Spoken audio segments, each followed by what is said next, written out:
gente dar início ao nosso contingente de hoje, para a gente caminhar nesse propósito de hoje de escatologia bíblica, falar com vocês a respeito desse tema tão importante. Hoje eu quero desvendar pelo menos dois grandes mitos da escatologia. Eu disse aqui semana passada que quando nós falamos de escatologia, nós precisamos nos mergulhar na essência da palavra, precisamos nos envolver no propósito que a palavra nos tem. E quando nós olhamos para isso, olhamos para a palavra, muitas coisas têm que sair, fugir do senso comum. O que eu quero com vocês como proposta é para a gente ler os textos de uma maneira diferente. Ler não já achando aquilo que a gente sabe. Eu quero que vocês, a partir de agora, com esse propósito, que a gente leia o texto sem nenhuma ressalva. Ler o texto de novo. Simplesmente dizer assim, já ouvi falar sobre isso, eu já tenho uma... Não, mas vamos ler o texto. Só ler o texto. Quando a gente faz isso, a gente começa a perceber na escatologia que o texto bíblico, como nós falamos aqui em Isaías 45, 46, semana passada, qual o propósito de Deus para nós? É que nós conheçamos o nosso próprio futuro. Essa é a vontade de Deus para nós, que nós tenhamos conhecimento daquilo que já está pronto. Já está pronto. Essa é uma palavra que precisa ficar gravada na nossa mente. Por que nós precisamos estudar escatologia? Justamente por conta desse texto que está lá em Apocalipse 22, 12. O que ele diz lá? Eis que presto venho. Outras traduções vão dizer, eis que logo venho. O Senhor está breve para voltar. Breve, breve vem o retorno do Senhor. Breve, breve Ele vai voltar. Mas a gente diz assim, pastor, como é que Deus vai voltar no mundo que está tão complicado como nós estamos vivendo hoje? Parece que o mundo está indo de mal a pior, parece ou não parece? Todo mundo que a gente conversa na rua, a primeira palavra é assim, não, mas o mundo está tão esquisito. O mundo está tão complicado, parece que as coisas estão tão diferentes, tão difíceis. Você já pensou e já parou para analisar que talvez esse seja o plano de Deus? Olha o que eu quero mostrar para vocês. O mundo não está desgovernado. O mundo não está sem controle. O mundo não está à deriva. O mundo está dentro do plano de Deus. E Ele já disse isso através da sua palavra. Ele já nos mencionou isso, que todas as coisas vão se cumprir, o fim já está posto. O mundo não anda à deriva à sua própria vontade. O mundo anda dentro de um plano estabelecido de Deus. Para nós pode ser complicado, para nós, aos nossos olhos pode ser a deriva, mas de quem criou o mundo, não, Ele sabe exatamente o que está acontecendo. Essa é a primeira coisa que a minha mente e a tua mente tem que ter por certo. Deus não perde o controle do mundo.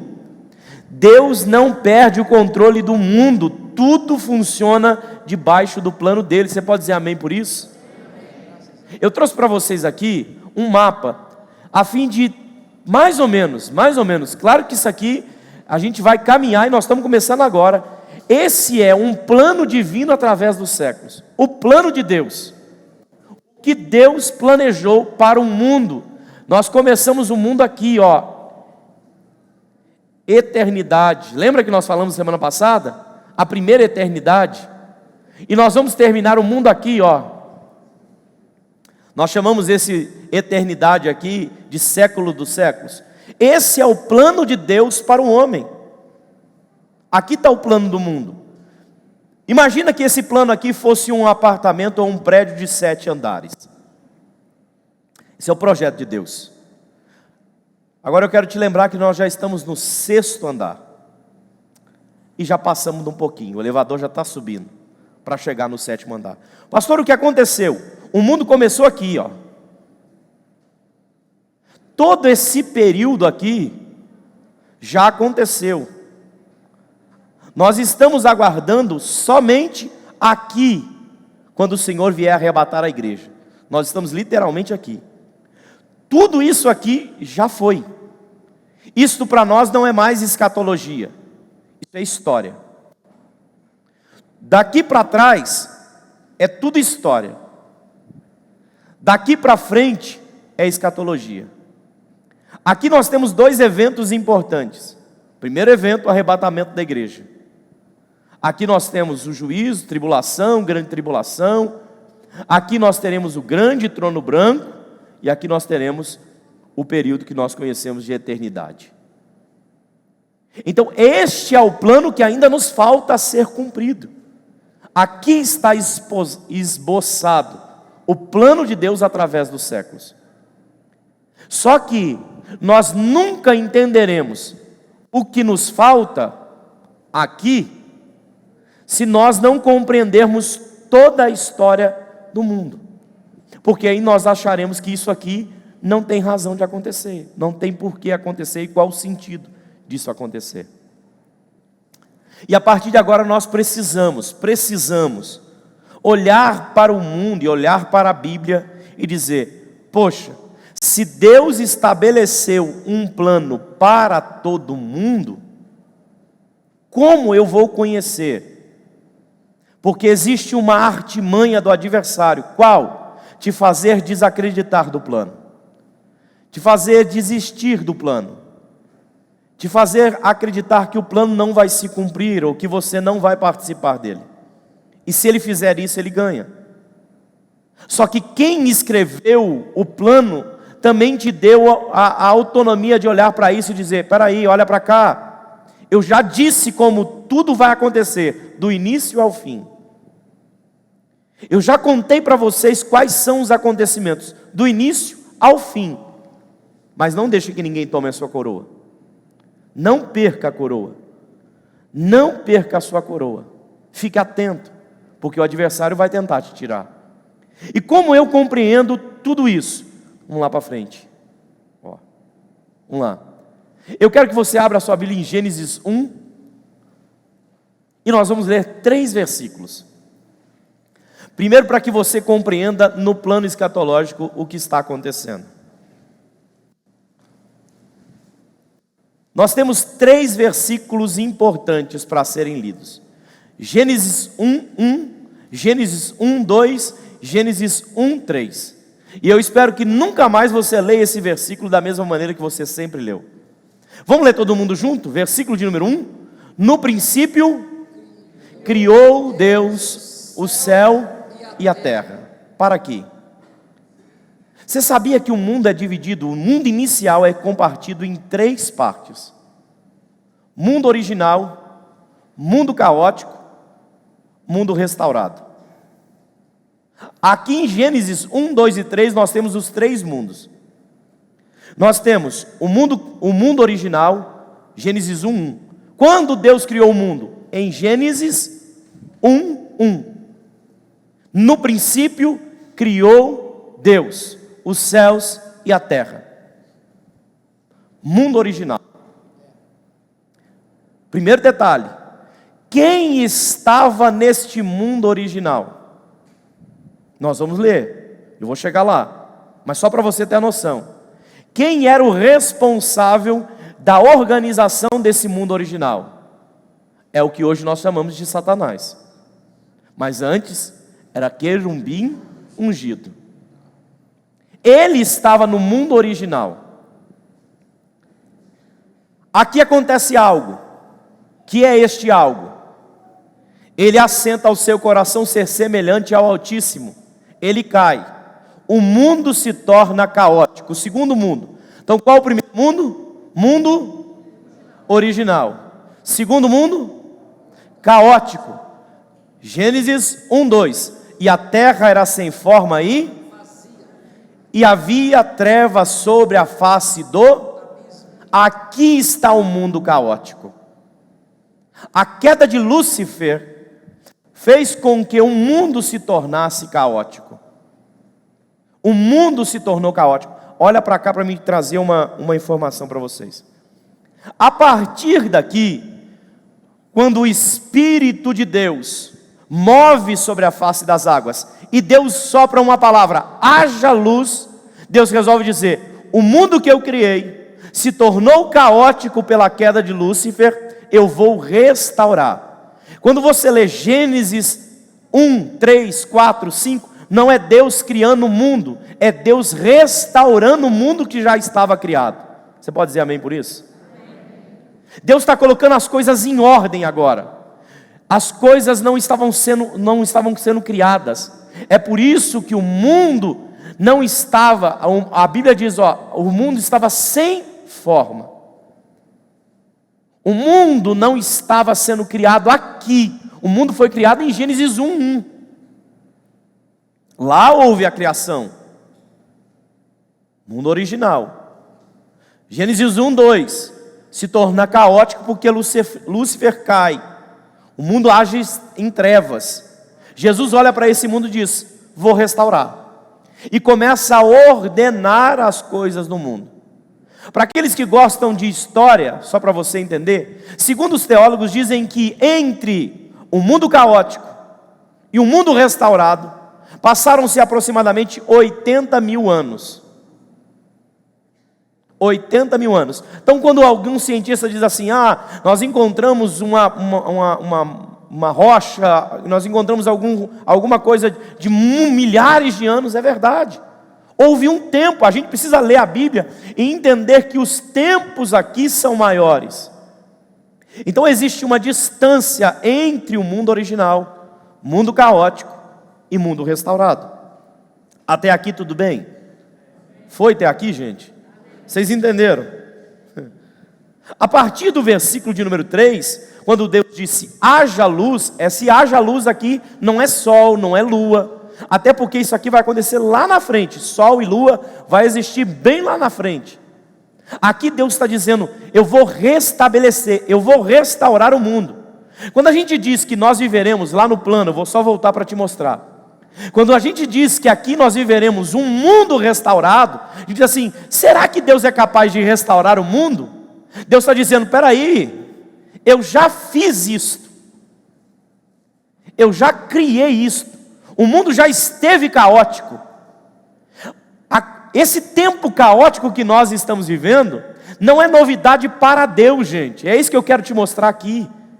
Deus não é pego de surpresa com esse mundo perdido que nós, aos nossos olhos, chamamos de perdido. Deus está dizendo: não, eu já restaurei uma vez, eu vou saber restaurar de novo. É o meu plano, é tornar isso plenamente.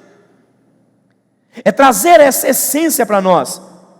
Quando nós entendemos isso então, e compreendemos que Deus fez esse estabelecer do mundo, eu começo a falar com vocês de uma das perguntas mais interessantes da Bíblia: quem é a esposa de Caim? Os curiosos bíblicos questionam, brigam, falam, e tem um monte de teoria aqui. E eu queria mostrar para vocês biblicamente como é que a gente resolve esse problema. Vamos ler o texto? Gênesis 4, 16, 17.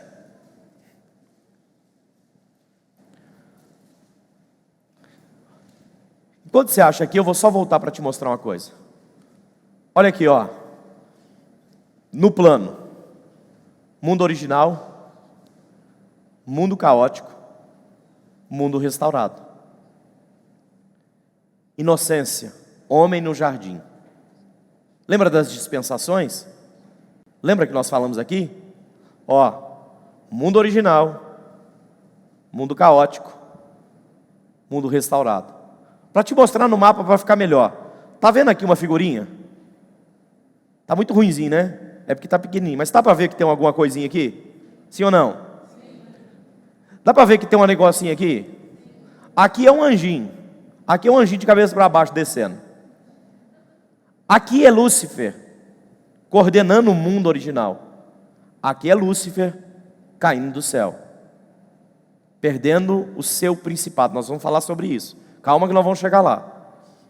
Aqui está a fase da inocência. Aqui está Lúcifer se transformando no principado dos ares, aonde ele está trabalhando até hoje. Está vendo aqui?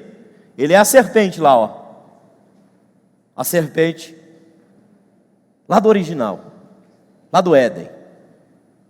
Ele trabalha agora nas potestades dos ares. Mas vamos chegar lá que nós vamos falar sobre isso ainda. Estou só te mostrando, só para você ter uma dimensão. Quando a gente olha para isso, gente, A pergunta que todo mundo tem é essa: de onde veio a esposa de Caim? Vamos para a Bíblia? Vamos ler o texto? Vocês leem comigo? Gênesis 4, 16, 17 diz o quê? Saiu ainda diante da face do Senhor, e habitou na terra de Nod, ao lado do oriente do Éden. E conheceu Caim, a sua mulher, e ela concebeu, e deu à luz a Enoque. e ele edificou uma cidade, e chamou o nome da cidade conforme o nome de seu filho, Enoque. Então, para lá. Antes que alguém pergunte, esse Enoque não tem nada a ver com aquele Enoque que foi tomado pelo Senhor. Aquele lá é filho de Sete, da geração de Sete. Esse aqui é de Caim. Tá legal, gente? Para não ter confusão, porque não a gente vê o mesmo nome e diz assim: pastor, mas esse filho de Caim aí não é o Enoque que Deus tomou? Como é que pode? Não, tem nada a ver. Só tem o mesmo nome, tá? É igual José, né? Tem um monte de José. Você fala assim: o José hoje não veio. O José Carlos vai dizer: mas eu vim? Mas não estou falando daquele José, estou falando de outro. Então, aqui não tem nada a ver isso. Como que ele conheceu a sua esposa? Porque aqui o texto é o seguinte, ó. Aqui ele acaba de cometer o pecado, matou o irmão. Matando o seu próprio irmão, Deus vai chamar, vai pôr a marca sobre ele, vai fazer tudo aquilo. Senhor, onde eu passar, eu vou ser morto. Aqui ele sai diante da face do Senhor, versículo 16. Habita na terra de Nod, como se dissesse, ó, lembra de Abraão e Ló? Só para você ter uma noção. Você vai para um lado, eu vou para o outro. Aí chega no 17, ele já conhece a sua mulher. A interpretação imediata da leitura é: peraí, pastor, se ele estava aqui, Adão e Eva, saiu do Éden, veio aqui, começou a plantar, cultivar e viver, teve o problema, ele sai, conhece alguém em casa? Então quer dizer que existia no mundo outro povo? Essa é a pergunta que todo mundo faz. Porque aí parece que a teoria da criação, ou a validação da criação, se perde. Sim ou não? Parece que sim. Então quem é esta mulher? É aqui que nós precisamos descortinar a nossa história. É aqui que nós vamos descortinar esse nosso encontro. Bom, para a gente entender isso, para a gente entender esse casamento, eu preciso te mostrar outra... Opa! Aí. Tá. Eu preciso te mostrar outras coisas que estão guardadas na Bíblia Sagrada. Eu vou pedir para o irmão Paulo, abra para nós aí Gênesis 5, do versículo 1 ao versículo de número 5. Se você quiser abrir na sua Bíblia e anotar, vale a pena. O texto aqui é Gênesis 4, 16, 17. Só que o 5, do versículo 1 ao versículo 5, vai nos dar uma outra clareza. Vamos lá para a gente entender? Leia para nós, irmão Paulo. Gênesis capítulo 5, verso 1 diz assim: este é o livro das gerações de Adão.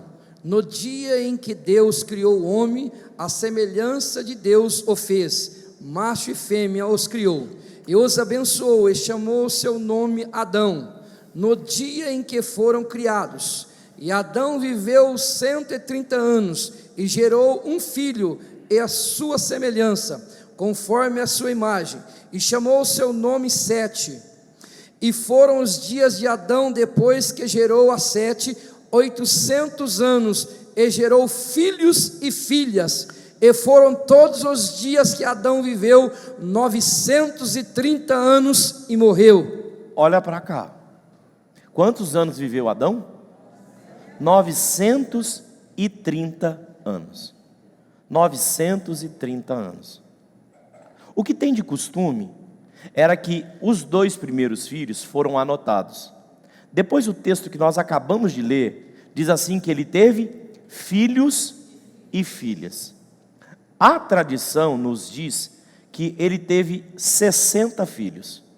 60 filhos. Adão e Eva tiveram 60 filhos. 33 homens, 27 mulheres. Aí você diz assim: pastor, 60 filhos, mas o homem viveu 930 anos. Se você pegar um quadrante só para fazer assim, 10% de 930 anos, são quantos anos? 93. 6 filhos é muito? Não. Entende que não é. Tem muita gente aí que viveu muito menos que isso, que tem muito mais filho que isso. Não é? Se ele fosse o Adão e Eva da época,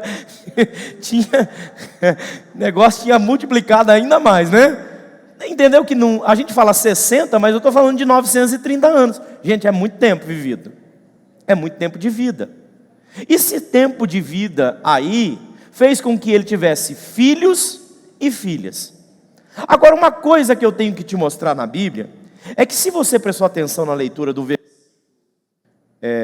versículo de número 3, diz assim: e Adão viveu 130 anos, e teve e gerou um filho à sua semelhança, conforme a sua imagem, pôs-lhe o nome de Sete.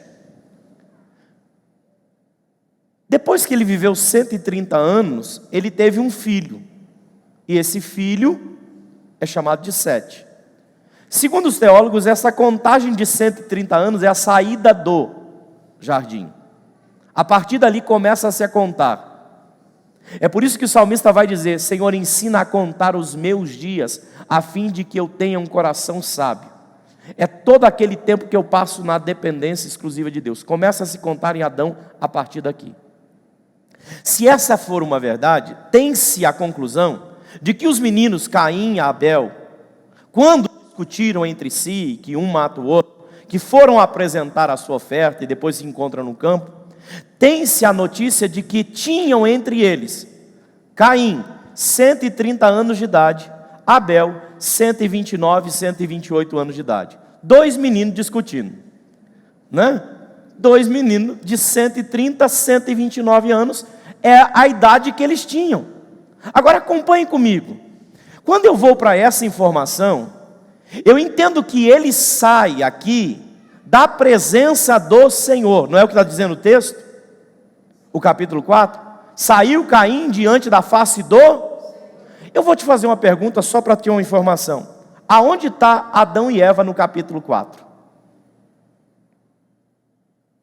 Acha ele para mim.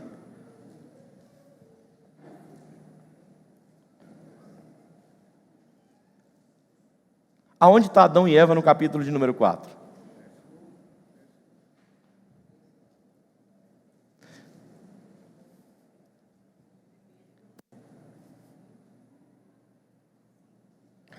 Leia aí o 1 e o 25. Isso. Ó. Pronto. O que ele está dizendo no versículo 1 do capítulo 4? Que nasceu Caim. E nasceu Abel. No 2 o Abel. 1 Caim, no 2 Abel. Sim ou não? Nasceu. O que está dizendo no 25?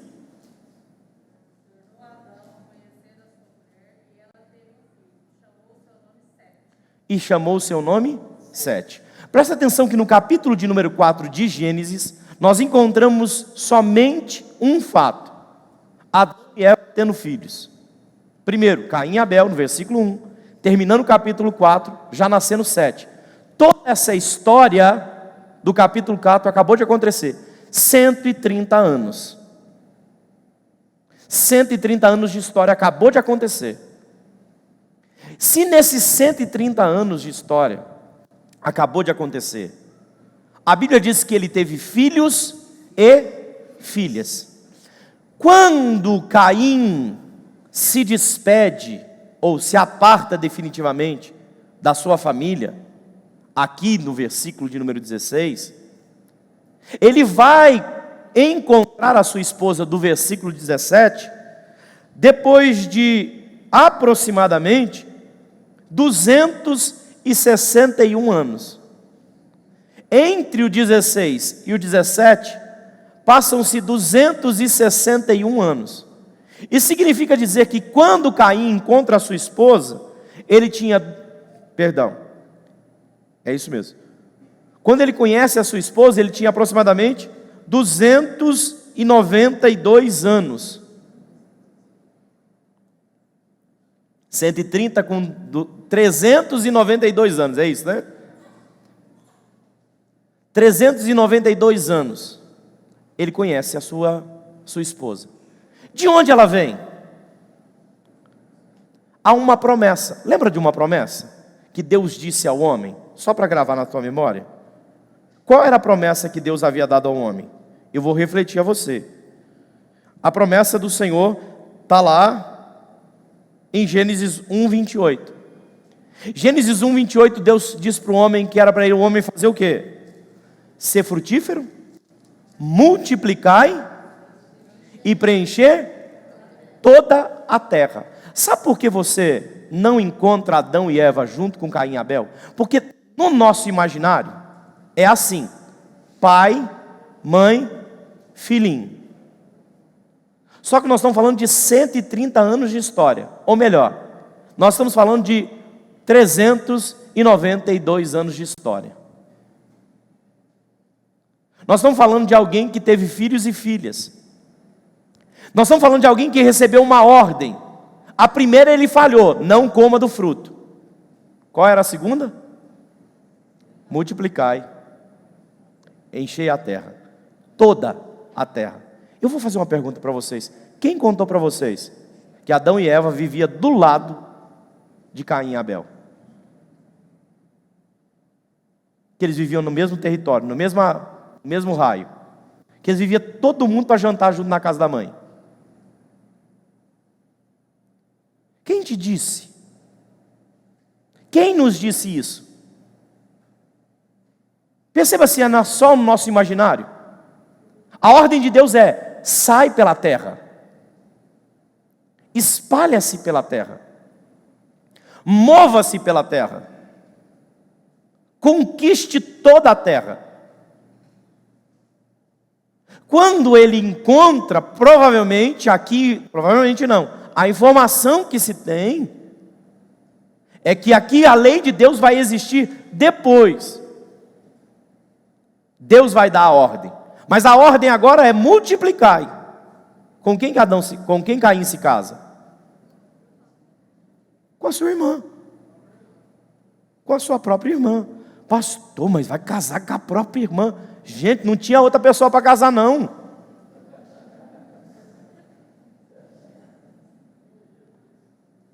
Não tinha. Então de onde vem? Vem de outro povo? Não, vem da casa dele. A gente precisa olhar a história no tempo decorrido. São quase 400 anos de história. Gente, 400 anos dá para acontecer? Vou fazer diferente. Em 40 anos da sua história acontece muita coisa? Você imagina em 400. Então a gente fica arrumando discussão totalmente em vão. Gente, não veio de outro território. Deus não mandou um anjo caído, pegou uma mulher. Nada disso, é tudo conspiração do mal. Está aqui, a Bíblia explicada pela Bíblia. A gente só precisa entender de interpretação e cronologia bíblica, senão a gente fica perdido. Se alguém sentado do teu lado hoje dizer assim: então me diga aí, quem que é a mulher de Caim? Pastor, o senhor sabe o nome dela? Não sei. Aí é tudo hipótese, especulação. Melhor coisa a gente ficar é com o que a Bíblia diz. Até aqui legal? Resolvido um problema na sua mente? Sim ou não? Valeu até aqui? Agora eu quero te explicar como é que Lúcifer caiu. E aqui nós vamos falar da queda dele. Eu quero que você abra aí então comigo, porque nós já estamos começando a entender. Deus colocou o mundo original, ficou caótico pela queda de Lúcifer, foi restaurado por Deus, Adão e Eva, serpente, engano, homem para fora do jardim, homem fora do jardim, Caim, Abel, Caim mata Abel, vai vaguear, volta, encontra casa, vai estabelecer a sua família, e aí é outro assunto para a gente tratar outro dia. Agora eu vou voltar só para falar sobre isso, que eu preciso muito falar sobre a queda de Lúcifer. Preciso muito, porque essa aqui é outra questão que nós vamos terminar, e eu quero terminar esse culto com você entendendo algo que está desde o início, guardado ao meu e ao teu coração, para você entender todo o plano que Deus estabeleceu. Vamos lá, o primeiro texto é esse, Ezequiel 28, 12 ao 19. Quando eu entendo esse texto funciona mais ou menos assim para você entender. Deus chama o profeta Ezequiel e diz assim: profeta Ezequiel, vai ao reino de Tiro e Sidom, ao rei de Tiro e Sidom, e diz para ele: assim como aconteceu com Lúcifer, vai acontecer com ele. Essa é a expressão, esse é o texto que nós chamamos de texto de dupla referência. Ou seja, o texto funciona para os dois. É Deus dizendo: ó, assim como eu já fiz com Lúcifer, vou fazer com o rei de Tiro e Sidom. Até aqui legal, gente? Sem problema até aqui? Vamos para frente. Então vamos lá, vamos ler o texto. Olha o que diz: filho do homem, levanta uma lamentação sobre o rei de Tiro e diz-lhe assim, diz o Senhor Deus: tu eras o selo da medida, cheio de sabedoria e perfeito em formosura. Lei da dupla referência, nós estamos falando de um rei e lembrando de Satanás. Até aqui legal, gente? Sim ou não? Estiveste no Éden, jardim de Deus. De toda a pedra preciosa era a tua cobertura: sardônia, topázio, diamante, turquesa, ônix, jaspe, safira, carbúnculo, esmeralda e ouro. Para aqui só para falar uma coisa para vocês. Aonde estão todos esses materiais preciosos? Aonde estão? Na flora da terra ou debaixo da terra? Você anda catando ouro ou você cava para pegar ouro? É exatamente aqui, mundo original, tudo aparente, todos os tesouros que Deus guardou estavam aqui. Se torna caótico. Deus restaura. Se você prestar atenção na restauração de Deus, Ele faz separação entre terra. É aqui que Deus estabelece guardar todos os seus tesouros. O mundo original está criado aqui, ó. Ele diz: se estivesse no Éden, jardim de Deus, de toda a pedra preciosa era a tua cobertura: sardônia, topázio, diamante, turquesa, ônix, jaspe, safira, carbúnculo, esmeralda e ouro. Em ti se faziam os teus tambores e os teus pífaros. Por isso que eles dizem que Satanás trabalha onde? Nos louvores, né? Está aqui, é por conta desse versículo, mas não vou entrar nisso porque não é o tema de hoje não. No dia em que foste criado, foram preparados. Ou seja, está dizendo, Deus está dizendo para Satanás: ei, primeira coisa, lembre que você foi criado. Ele não é criador. Vou dizer de novo porque isso aqui é muito importante. O nosso adversário não é criador, ele foi criado, ele é criatura, criatura de um Deus todo-poderoso, que tem poder no céu e na terra, para governar todas as coisas. Deixa eu te dizer uma coisa para você entender: Satanás não briga com Deus, porque nenhuma criatura pode brigar com o seu Criador. Nenhuma criatura é maior do que o seu Criador. E isso precisa ficar gravado na tua mente. Não tem briga. Qual é a briga de Satanás? É comigo e com você. Aí é de criatura para criatura, sabe? É de... Você já sabe, né? Você sabe igual o filho. Irmão briga com irmão, briga ou não briga? Briga ou não briga? Mas se o filho for brigar com a mãe ou com o pai, vai dar ruim ou não vai? Vai dar ruim, irmão.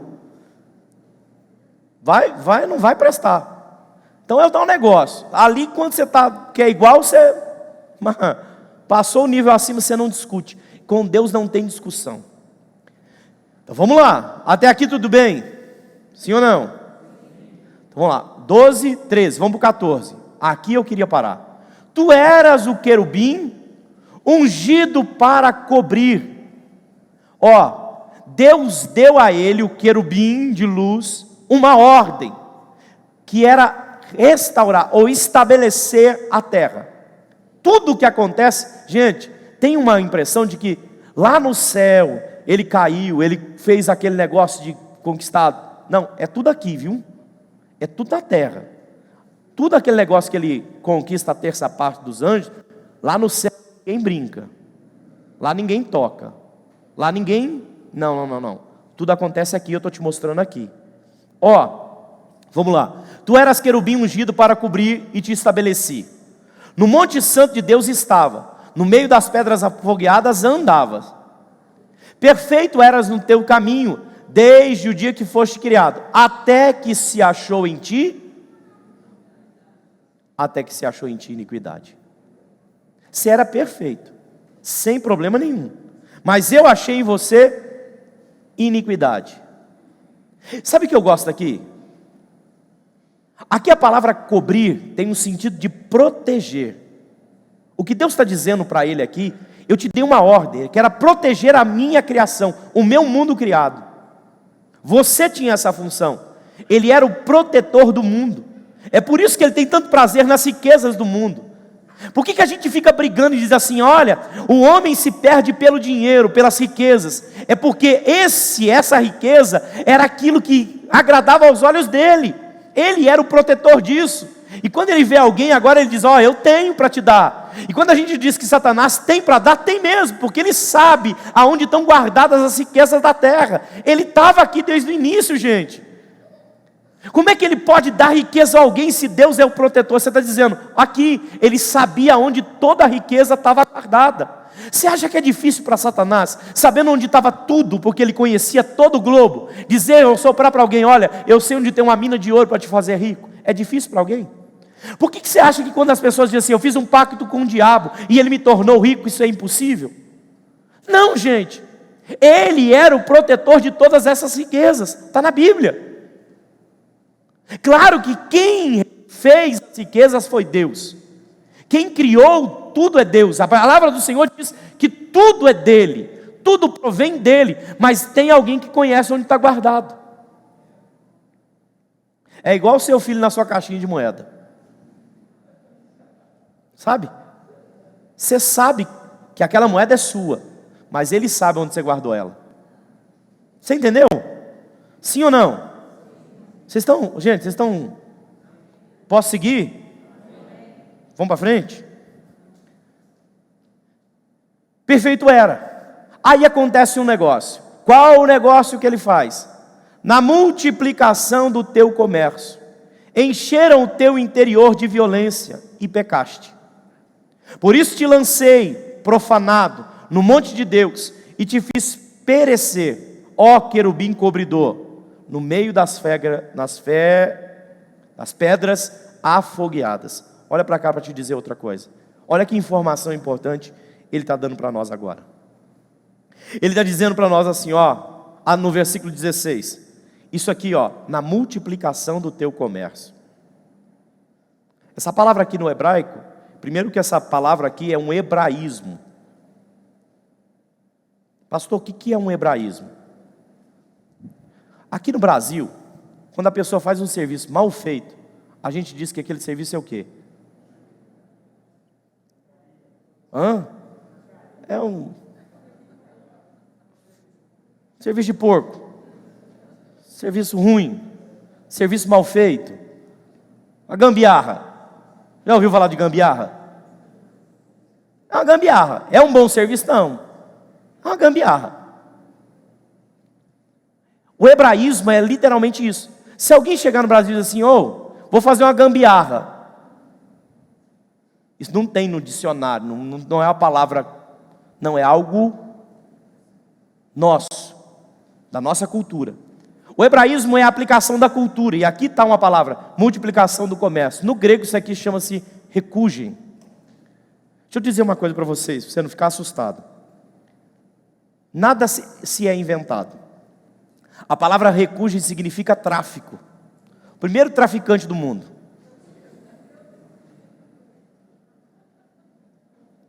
Está aqui ele, você não sabia, né? Pois é. É o primeiro traficante do mundo. E ele traficava o que, pastor? Influência. Você entendeu o que estava acontecendo? Para mim soprar no teu coração. Ele estava na terra. Terra cheia de tesouro. Junto com ele, os anjos enviados por Deus, que vieram para auxiliar nessa função. Qual era a tentativa? Venham, cubram, estabeleçam a minha terra. Você, serafim, ou querubim ungido, junto com os anjos. Parte desses anjos entraram no tráfico de influência dele. Sabe aquilo que acontece lá em Brasília? Diz assim, ó, eu vou fazer o meu, vem comigo que a gente chega lá junto. Por que ele começou? Qual era o tráfico de influência dele? Gente, meu trono aqui na terra está muito ruinzinho. Aqui, ó. Eu vou fazer o quê? Eu vou pegar o meu trono, eu vou subir, vou colocar lá em cima, você igual ao Altíssimo, e vocês que estão aqui comigo, vão subir de nível. Isso é tráfico de influência. Isso é o tráfico que ele cometeu. É aqui que ele está dizendo, ó, porque ele multiplicou o comércio. O que ele vendia? A oportunidade de uma vida melhor. Até soa, sabe? Olha, era como se dissesse assim, sai desse ministério e vem para o meu. Sabe, abandona esse, vou montar o meu. Esse negócio de ministério de Jesus não dá prestando. Eu vou montar o meu, vou sentar do lado dele, não vai ser igualzinho. Não vai ter nada de diferença, só apenas você vai servir a mim, não vai servir mais a ele. Legal, estou te fazendo uma proposta. Só que aqui, você vai ser só o anjo que cuida da terra. Comigo, você vai ser o vice-presidente. Estou te promovendo. Isso é tráfico de influência.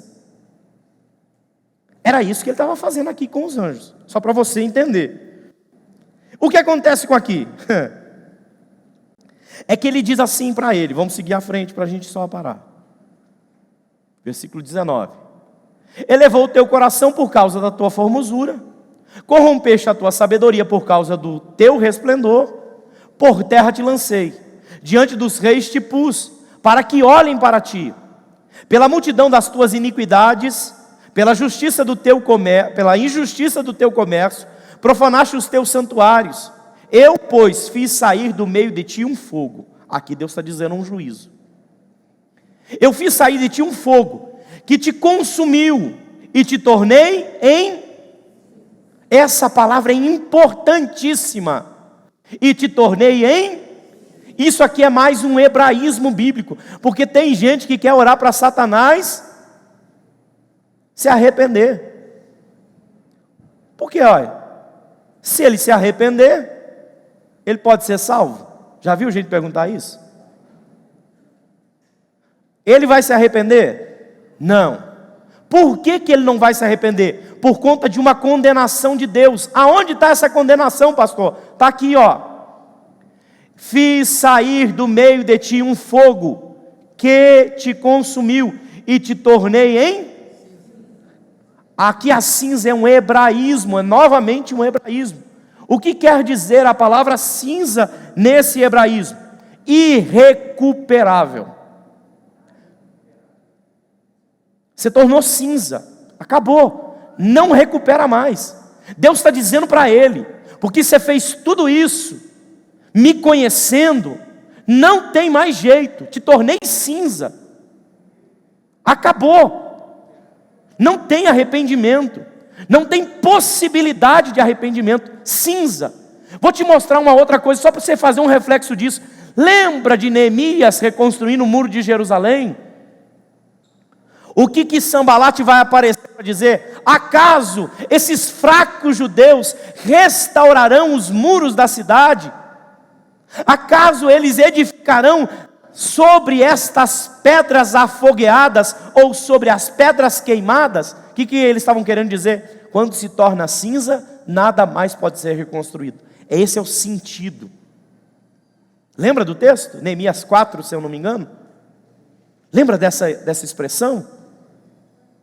Aqui Deus está falando a mesma coisa. Acabou, se tornou cinza sobre a terra, aos olhos de todos os que te veem. Todo mundo precisa saber que não tem mais jeito para ele. Acabou. Não tem mais restauração. Versículo 19.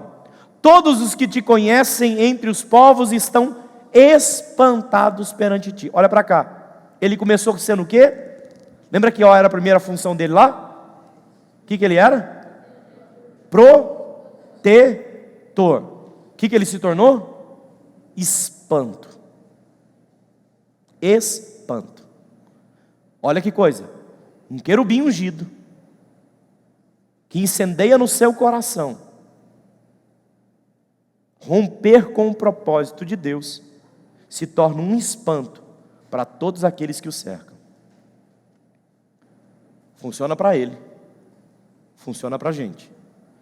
Por que a gente tem muitas pessoas que a gente conhece, estão na igreja, e a gente diz assim, que homem bom, mulher de Deus. De repente você encontra e diz assim, meu Deus, o que aconteceu? Era da igreja, por que se perdeu tanto? Você entendeu? Sim ou não? Você entendeu o que acontece? É possível. Andar fora da vontade de Deus faz do querubim ungido se tornar um espanto. Mas vamos para frente para a gente poder terminar. O outro texto que fala da queda de Lúcifer, Isaías 14, versículo 12 ao versículo de número 17. Se você quiser abrir, nós vamos caminhar também nesse para terminar, e termino aqui. Essa carta é destinada ao rei da Babilônia. O que Deus vai fazer aqui, o mesmo que fez com Ezequiel. Chama o profeta Isaías e diz assim, Isaías, eu preciso que você faça algo agora para mim. O que, Senhor? Eu quero que você vá agora ao rei da Babilônia e diga ao rei da Babilônia, assim como eu fiz com Lúcifer, vou fazer contigo. Assim como aconteceu com ele, vai acontecer contigo. Gente, para cá para você olhar uma coisa. Você sabia que a Babilônia aqui nesse tempo era considerada uma das 7 maravilhas do mundo? Os jardins suspensos da Babilônia. Você sabia que a Babilônia teve a capacidade de construir um muro que a cercava, 96 quilômetros ao redor de muro? Para quem não conhece da Babilônia antiga, para você ter uma dimensão, dizem que em determinadas partes o muro tinha 112 metros de altura, 28 metros de largura, 100 portas que precisavam de aproximadamente 50 homens para abri-las. Era uma fortaleza ou não era? Era gigante. Era gigante. Pensa num negócio, se olhar para aquele murão lá em cima, 30 metros quase, só de largura.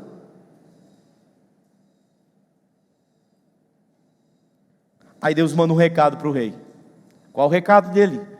Como caíste desde o céu, ó Lúcifer. Aqui eu já fiz questão de trazer a tradução, né?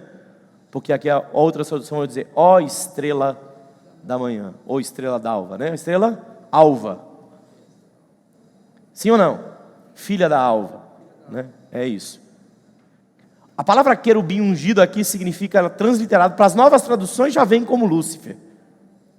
Como você caiu, filho da alva, como foste cortado por terra, tu que debilitavas as nações.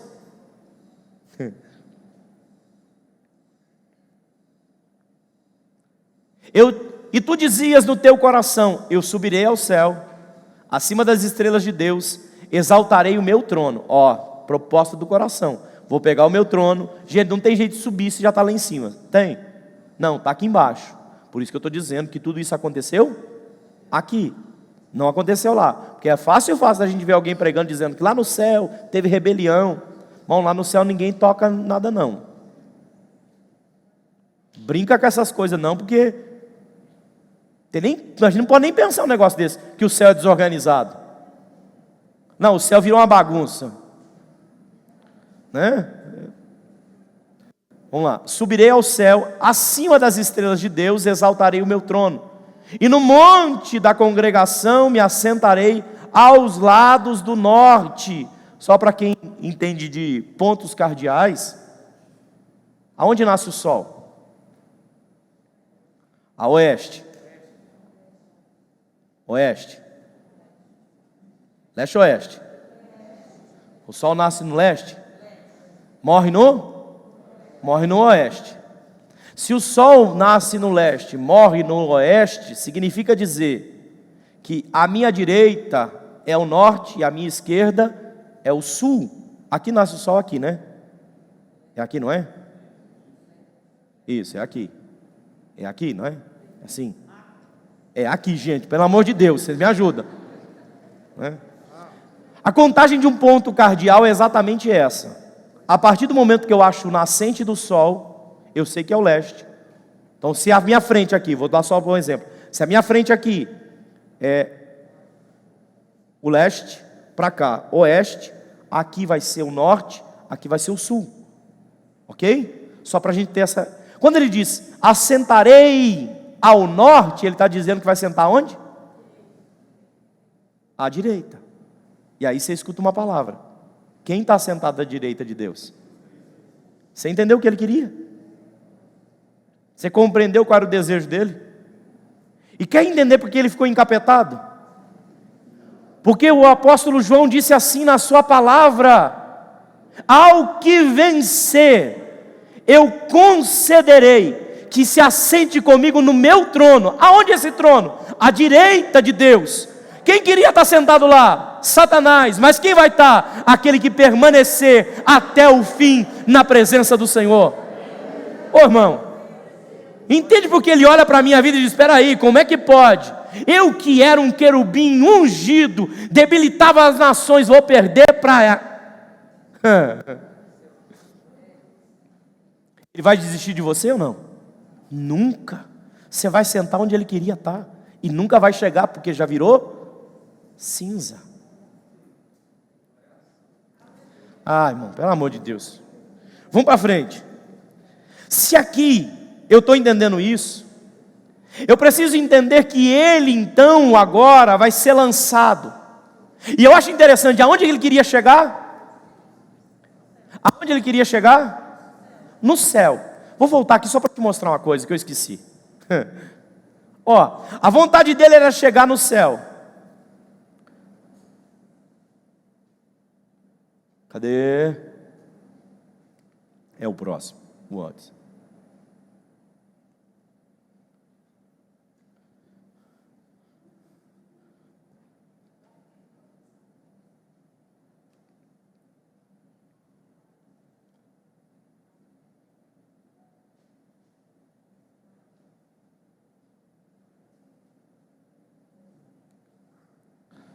Aqui. Como caíste desde o céu, ó Lúcifer. Deixa eu te dizer uma coisa. A palavra aqui estabelecida, para que ele caísse, a vontade dele era fazer o quê? Era subir. Deus disse para isso: já que você quer subir, você vai descer. Já que a tua vontade é levar, você vai para baixo. Ele vai para um lugar que nós chamamos, sabia que o inferno tem três infernos. O primeiro inferno chamado Tártaro, que é chamado Poço do Abismo. Segundo inferno chamado Hades ou Seol. Terceiro inferno chamado Geena. Gente, tem classificação de inferno. Tem. O escritor aos Hebreus diz assim: olha, de quanto maior castigo cuidai vós que profanar o sangue de Jesus. De quanto maior castigo. Quer dizer, tem castigo e tem castigo maior. Brinca com essas coisas não, porque é... Ó, vamos para frente. O que a gente precisa arrumar, meu bolso. Pronto, obrigado. O que tem disso de importante para nós? É que ele começa a mostrar para nós que ele desce para o Tártaro. E descendo para o Tártaro, versículo 16, 17. Ele começou a dizer: olha, você foi lá para o profundo do abismo. A palavra Tártaro aqui. Você desceu. Que lugar é esse aqui? Ele vai voltar. Lá no milênio, lembra que ele vai ser acorrentado e lançado no profundo poço do abismo? No Tártaro. Ele vai voltar para esse lugar. Ele já conhece, já inaugurou lá, né? Esse ele já inaugurou. O inferno, que nós vamos ver depois lá no final, ainda vai ser inaugurado. Mas aqui já abriu. Ele já foi para lá. Só que tem uma coisa. Que coisa é essa que a gente precisa gravar aqui? O versículo 16 e 17 já diz para nós que nesse tempo aqui, ele diz: os que te virem te contemplarão, considerar-te-ão e dirão: este é aquele que fazia estremecer a terra, que fazia tremer os reinos, que punha o mundo como deserto e assolava as suas cidades, que não abria a casa de seus cativos. Olha para cá. O que ele está falando aqui é de uma escatologia com o próprio Lúcifer. Qual é essa escatologia? Ele está falando de um tempo futuro agora. Qual o tempo futuro? Ele está dizendo, quem te vê vai ter que contemplar uma coisa. Porque na multiplicação do teu comércio, você falava o quê? Gente, vou fazer um negócio aqui. Eu vou levantar e vou fazer um reino paralelo. Vou sentar do lado dele. Nós vamos montar um novo reino, vamos comigo. E aí o que aconteceu? A terça parte, gente, não prega isso, hein? Não, isso não existe, estou dando só um exemplo para você. Vamos supor que Deus enviou 300 mil anjos.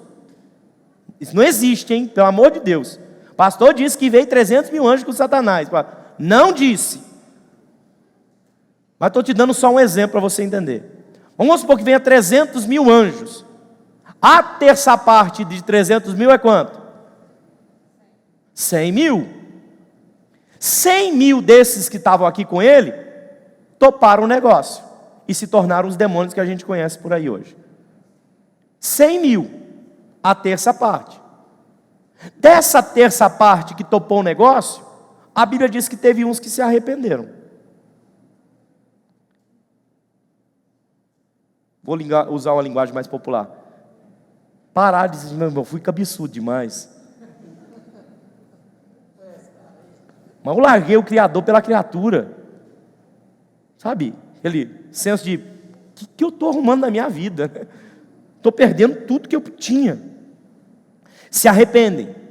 E o que eu acho fascinante em Deus é que quem conhece Ele na essência, se arrepende, mas não tem perdão. Vamos ler um texto? Judas, só tem um capítulo.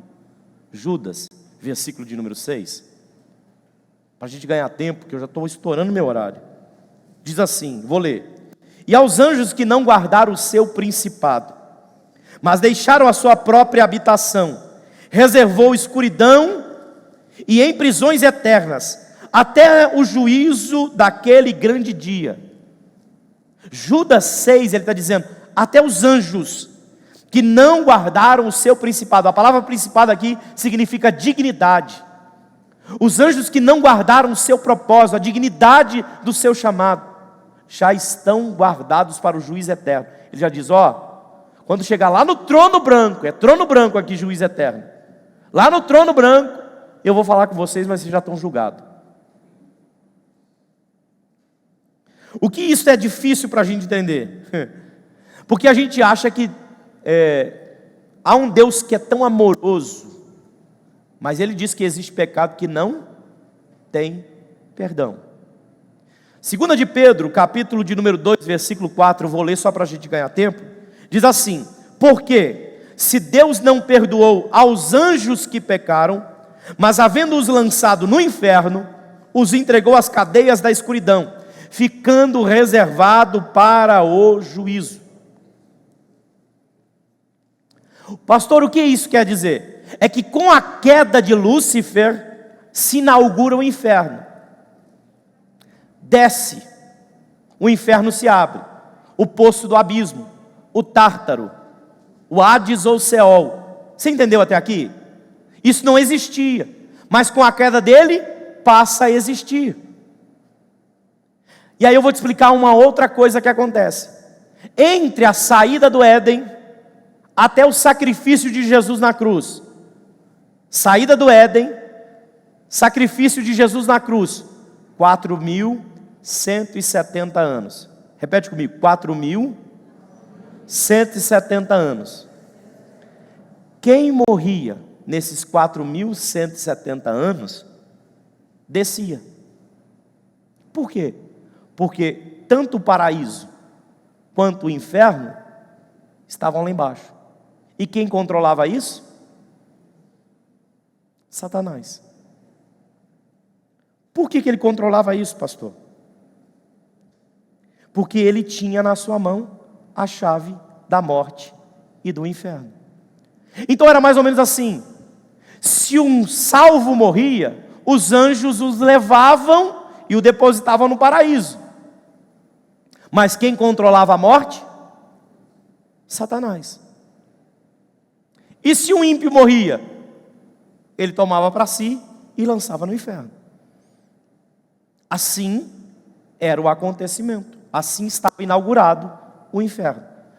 O texto agora que nós estávamos dizendo, eles vão dizer: olha, os que te virem te contemplarão, considerarão e dizer: este não é aquele que fazia estremecer a terra e que fazia tremer os reinos? Quando você lê o livro de Jó, quando você lê as escritas de Salomão, perceba que eles têm medo de morte.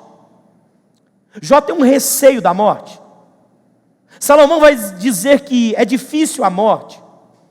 Por que esse medo da morte? Justamente por essa concepção. Quem era, até a morte de Jesus, que guardava a chave da morte e do inferno? Embora eu tivesse num lugar separado, lembra de Rico e Lázaro? Embora eu tivesse no paraíso, eu tinha visão, a ponto deles conversarem. Lembra, lê lá a parábola, Jesus contando, que o rico vai dizer: vem aqui, pede para Deus colocar pelo menos molhar a língua aí, e me dá um alívio aqui. Era muito próximo, essa era uma realidade próxima. Aí há uma profecia estabelecida aqui: você fazia estremecer a terra, está falando de Satanás, fazia tremer os reinos, que punha o mundo como deserto, assolava as suas cidades, que não abria a casa de seus. O que ele está dizendo?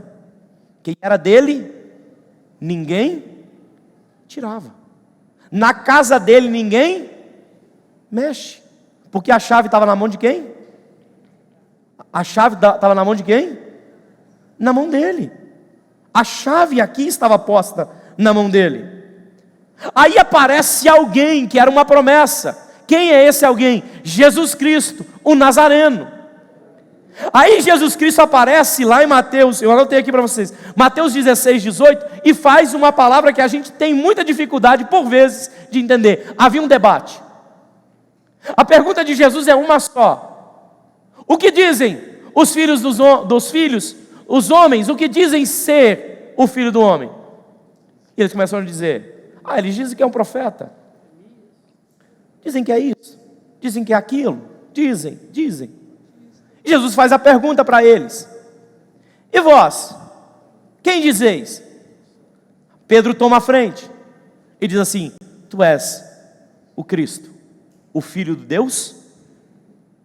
Aí Jesus olha para ele e diz assim: Pedro, não foi a carne e o sangue que te revelou isso. Não foi a carne e o sangue. Tem algo a mais nisso. Só que eu vou te dizer uma coisa sobre esta pedra, sobre esta palavra, sobre quem a partir de agora declarar a mesma coisa, que eu não sou como qualquer profeta, eu sou ungido, eu sou Messias, eu sou Salvador, eu sou filho do Deus vivo. As portas do inferno não prevalecerão como é a igreja. Jesus está fazendo uma promessa. Qual promessa? A partir de agora, a minha igreja não desce nas mãos de Satanás. A minha igreja não vai descer. A chave da morte eu vou tirar dele, a chave do inferno eu vou arrancar dele. As portas do inferno não prevalecerão contra a minha igreja. Quem declarar que eu sou, ele não terá mais domínio. Esse era o medo daquele povo salvo. Em 4.170 anos, esse era o grande medo. Jesus está dando uma profecia no versículo. E aí, aleluia, eu olho para esse texto e paro nisso aqui. E aí eu leio Apocalipse 1, versículo de número 18. Eu termino com esse versículo. Apocalipse 1, versículo de número 18. O que está escrito ali?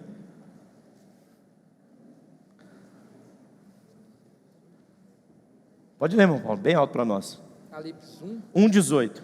E 18, diz assim, eu que vive, fui morto, mas eis aqui estou vivo para todo sempre, amém, e tenho as chaves da morte e do inferno. Cadê aquele que dizia: nos meus cativos ninguém entra, nas casas dos meus cativos ninguém entra, nos lugares que eu cativar ninguém toca? Jesus está dizendo: não, agora está na minha mão, basta apenas me confessar. Não tem um cativo que eu não possa tomar, não tem alguém que permaneça na presença daquele que debilitava entre as nações, se achava o Todo-Poderoso. Jesus desceu à terra para trazer a vitória a todo aquele que nele confia, e ele veio para nós dizer: creia em mim, eu tenho o poder de libertar. Aleluia! Está na minha mão a partir de agora, está comigo a partir de agora. Não está mais na mão dele. Ele debilitava, mas agora ele perdeu, e aqui o plano vai se cumprindo.